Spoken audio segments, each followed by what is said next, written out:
Hello friends, మేమైతే తాటికాయలకు వచ్చాము. ఒక గుత్తినైతే కోసిన. ఈ తాటిలు ఉందో లేతగా ఉన్నాయో బాగున్నాయో చూద్దాం, చూసేద్దాం.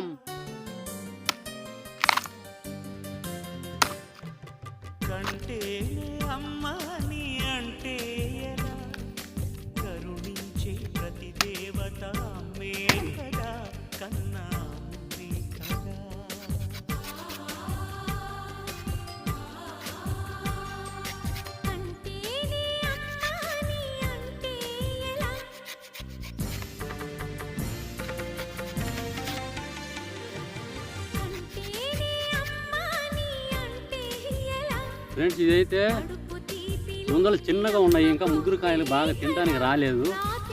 అందుకని ఒక గుత్తి కోసి చెక్ చేస్తున్నాను. నీళ్ళు అయితే ఉంటాయి వీటిల్లో, చూద్దాం.